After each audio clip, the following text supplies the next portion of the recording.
U.S. entrepreneurs, as I was saying earlier, think big, global, and try to solve big problems like Google's mission. To organize the world's information and make it universally accessible and useful. That's it. That's their mission. If you talk to the two founders, that's what they would tell you. I mean, in addition to all the other things that they're trying to sell applications, that's it. That's their mission. Simple. In Mexico, there are government-funded science parks, incubators, and programs to promote entrepreneurship. Less so here. I'm not saying it's bad, but I'll show you why that's a problem. In the US, one leaves all that to the private initiative.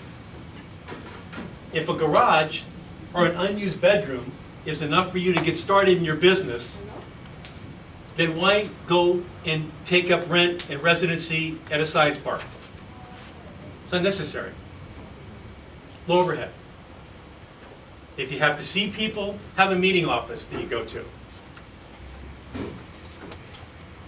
And I think the motivations of innovation descend from other sources than politically motivated programs. And that's very important to understand.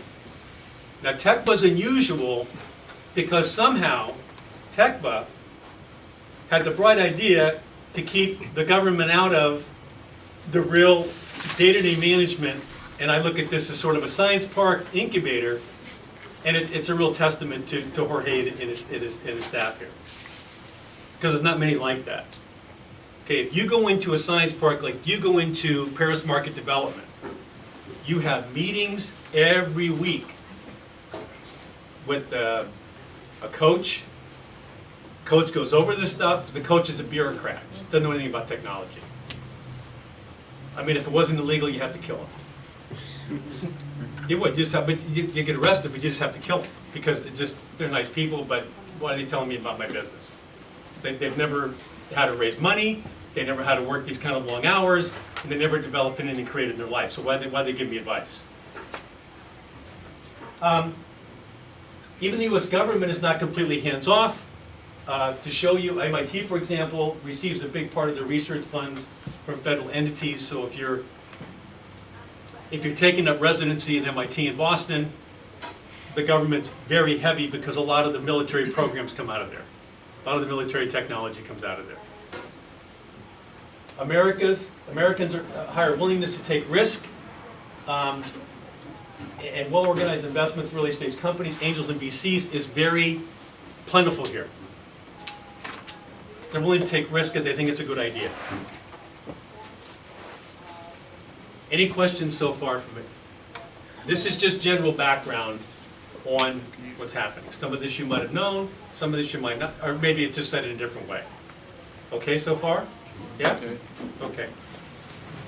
So let's talk about universities, government, and strategic partnerships. I talked a little bit about Stanford, but also UC Berkeley, San Jose State also have development programs. Now, it's not always a matter of giving money to you.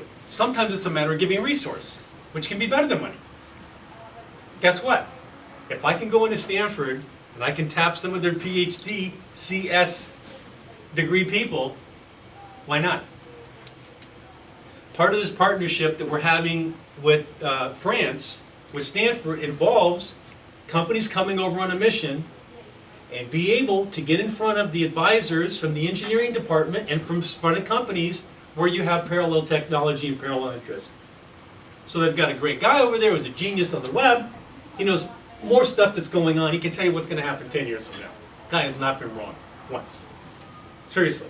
I mean, he's a very unassuming guy. He likes to write white papers. He's very thoughtful. He's a double PhD. He's smart guy. You have access to that. I mean, I talked to the guy once for about 15 minutes, and I was like, I know nothing about anything. I know nothing. I mean, I don't even have that kind of vision. So wouldn't it be a good idea? This is what's happening. This level of innovation, this level of intelligence and intellectual prowess is coming out of the universities. So even though you've all graduated, don't forget about this. Very important. And there's other things here, we don't need to go into that. Science Technology Park. Did everyone know that Stanford has their own technology park here?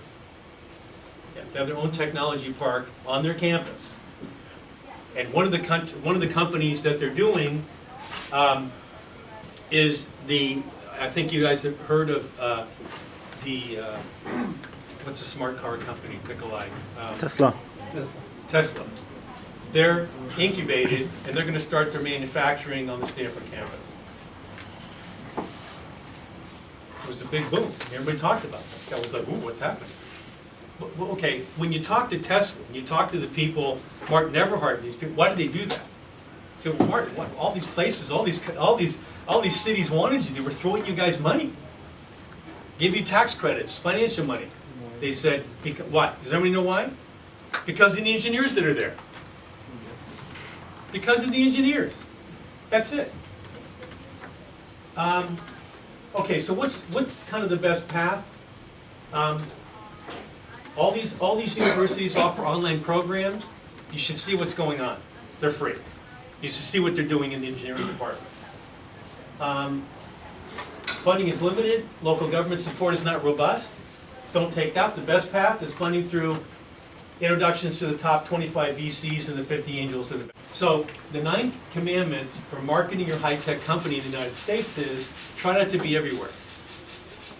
Okay, try to pick a niche, try to pick some partners within that niche, and go like a rocket. Test everything, but don't over-test. You got to get out of the blocks, and you got to listen to you got to listen to your gut. It's not about intellect. Everybody thinks it is. It's about intelligence. Well, I'm smart. I'm an engineer. It's not about that. It's about your gut. How do you feel? When you go to sleep at night, when you wake up, and you're pacing at night because you have something on your mind, what's bothering you? Listen to the person inside of you. I think that's important. I would do. Seed your community. There's always a community, and how do you do that? Well, we're going to talk about that. You do that through Facebook. You do that through LinkedIn. You do that through some of the social communities, some of the chat areas in a very positive way. Okay? I think that's really important to do it that way. Okay? Establish credibility early. You only need one. So if you were talking to me and you were trying to sell me something, I was an ISV, you might say, I have validation with so-and-so company and so-and-so partner to do this. Everyone thinks you need big stories. What you need is you need 1 or 2 stories, and then you need a path for how you're going to get more stories. That's very important, I think. Partner with US-based sales acceleration companies. There's a lot of ones that are talked about here. A lot of the consultants here have that kind of capability and talent and reach. Build credibility in stages. Everybody wants to do it at once. You don't need to. You don't need to. You just need to get a foundation going. Invest in the right tools for your business. And then what you can't pay for, borrow. What you can't borrow, get on the internet. Keep your overhead low. Keep those zeros on the balance sheet 0. Visibility with the right people. Okay, what does that really mean? I, for one, hate to go to social functions. Okay? Because people aren't really focused at social functions. I'm better in small groups. I'm better one-on-one. Okay, in social functions, it's impossible. I don't need to go to a social function to have a glass of wine. I can do that at home. I live in Sonoma County. I live in the wine country. I get some of the best wine there. Why do I have to go to a party, have crummy wine? I have to do that. You have to be seen. That's important. You have to have visibility with the right people. You know, you have to go to these. You have to go to these events. When people ask me to speak, I speak. Okay, I speak from the heart. I speak from experience. I don't speak academically because I'm not an academic person. I'm an in-the-trench guy with a rifle that's doing a job. That's what's important. And then balance. This is, I'm going to talk about balance in 2 stages, okay? If you find, as you're building your business, that you guys are getting stressed out, that you're getting stressed out in some way, and it's causing you to make